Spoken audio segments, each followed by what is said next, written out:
What is a psychological assistant? What does the job look like in the day-to-day? In this video, I share my personal story of being a psychological assistant.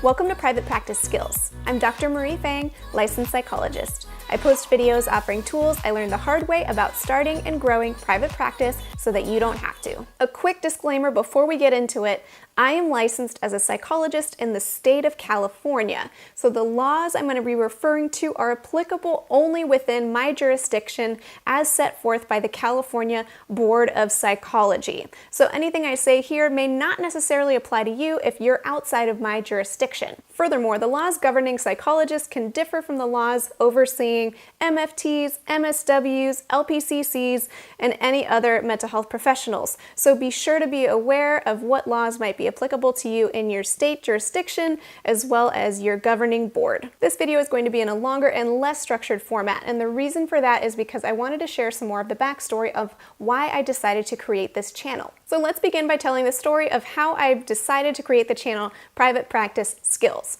Earlier this year, I had the privilege and honor of teaching at an MFT graduate program, and I loved it for many reasons, but there was a particular moment where one of the students asked a question saying, hey, you said you did your postdoctoral work in private practice. I thought you had to be licensed to be in private practice. How did you do that? And as we started talking as a class, it became clear very quickly that the students in that particular class had not been educated that you could complete your pre-licensure hours in private practice. So, as I got engaged in that conversation with students and I reflected on it some more afterwards, I realized there's a lot of information that I had to learn the hard way, and I've come to know, and I'm no expert, but I've just lived through it. And it's easy for me to share that information with you so it doesn't feel like you have to learn it the hard way. So it all started with this idea of how do you join private practice as a pre-licensed therapist? But I realized as I went through grad school, no one talked about private practice as an option as a postgraduate career, even though so many therapists work in private practice. And so I felt like I had to figure it all out on my own. And if you're like me, this channel is for you. So this channel is all about offering information about private practice. Once again, I'm no expert. I simply just want to share the information I've come upon through trial and error, with a lot of error and a lot more trial, and share it with you so that you don't have to necessarily learn it the hard way, the way I did. So here we go, my journey as a psychological assistant in private practice. In 2012, I graduated with my PsyD in clinical psychology. And when I graduated, my main goal was to finish my hours while earning enough income so I could just get licensed and pay the bills. The problem was my husband was also in postgraduate training of his own, and he was getting paid minimum wage, which was not enough to cover the bills living in Palo Alto. Any others in the Bay Area feel me? You know how it goes. It's crazy. So I was scrambling to look for an internship that could pay the bills and get me my hours. Keep in mind that psychologists in the state of California need 3,000 hours in order to apply for licensure, and you can only count up to 1,500 hours that you've completed predoctorally. So for me, I actually had 4,800 hours by the time I had my doctorate, but I could only count 1,500, so I had 1,500 to go. So as I learned about psychological assistant opportunities, I was intrigued by the idea of being able to set my own rates and some of my own schedule, and yet I also realized that the downside is that I'd have to be in charge of getting my own clients, which might mean that I wouldn't get those hours as quickly, and it also would reflect in my paycheck. But sure enough, I applied and I got accepted to a wonderful psychological assistantship, and it gave me full authority over my own practice. The business side of the work was mine. I had to do my own marketing, and I had to do all my own bookkeeping and keeping track and getting clients. All of that I was in charge of. And of course, I was under the umbrella clinically of my supervisor, who was also acting as my employer. And I had so much scaffolding on the clinical side of individual supervision, group supervision, monthly didactics. There were people in the hallways I could just grab at any point who had so much experience, and they could help me on my clinical acumen. Acumen. I wonder why I reached for such a big word there. Anyway, I had this wonderful position, but I was in charge of all of my own marketing, and I had no idea what I was doing. I mean, no idea what I was doing. I was cold calling people I'd never had any connection with, sending emails randomly. I even sent mailers, like mailers in the snail mail mailers. Say that 3 times fast. I was working my bottom off trying to market, and it really wasn't working. I think in the first 3 months, I maybe had 2 referrals, so it was slow going. Psych assistantships usually pay per client hour. At this particular job, I was able to keep 60% of my client fees, and my rates ranged from $60 to $120 per session, and that really varied based on client income. With all of that said, it took nearly a year before I was able to even break $1,000 a month in my paycheck at this job. I was also accruing hours at a painstakingly slow rate. At the rate I was going at that point, it would have taken me over 4 years in order to get my hours for licensure. About 6 months into my psych assistantship, I started to look for a second intern role to help me get my hours faster. While I was doing that, I also picked up a part-time job unrelated to the field just to help me pay for some of the bills. I did eventually end up finding a second psych assistantship in a different city. As an aside, it's a misconception that you can't have more than 1 psych assistant position at a time. You just have to have 2 separate applications, 2 separate psych assistant numbers affiliated with each supervisor at each position, and the proper amount of supervision hours, etc. in each separate setting. This second private practice psych assistantship was totally different from the first one. This supervisor there was completely motivated by the bottom line. He was just in it to make as much money as possible. Now, at this role, I got 40% of my client fee in my paycheck, and my rate was $45 to $90 a session. We also accepted insurance at this location, and I was in charge of running all of my own billing. At this practice, my supervisor was 100% in charge of the business side of the practice. He had full access to my scheduler, and he would schedule all my clients for me. And I filled up super quickly at this job.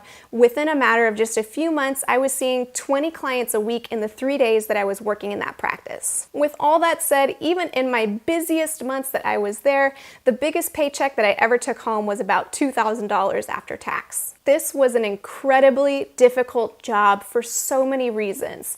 The building I was working in was located in a central part of town that was a little bit less safe. Our front door was always unlocked, and we didn't have a receptionist. Sometimes I was the only person in the building, and while I would be in session, people would come into the waiting room off the street, and sometimes they were yelling, sometimes people used drugs, or they'd be doing other things that were causing unsafe and sometimes dangerous distractions while I was in session with my clients. So the whole time that I worked there, I definitely did not feel safe, and it completely impacted my work with my clients as well. My supervisor was also completely unorganized at this job, and unfortunately he was in charge of my schedule, and he made a mess of it. So sometimes he would double or triple book clients for me. I would step out into the waiting room and see 2 or 3 different clients all waiting to see me at the same time slot.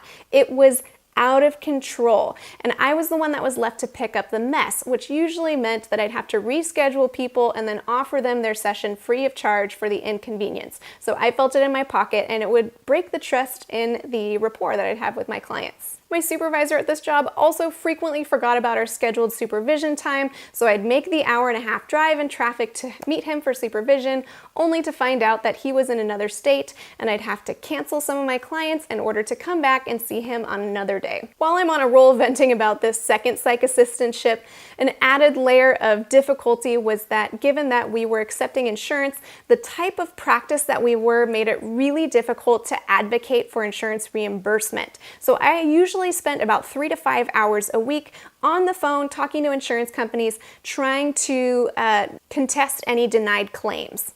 The problem with this is even after all of these phone calls, many times insurance companies would still not reimburse, and my supervisor instructed me to then put the full bill in my client's hands. And I didn't feel right about this, and so what often happened is that I didn't end up getting paid for the work that I was doing. I think it clearly goes without saying that this job was an absolute nightmare.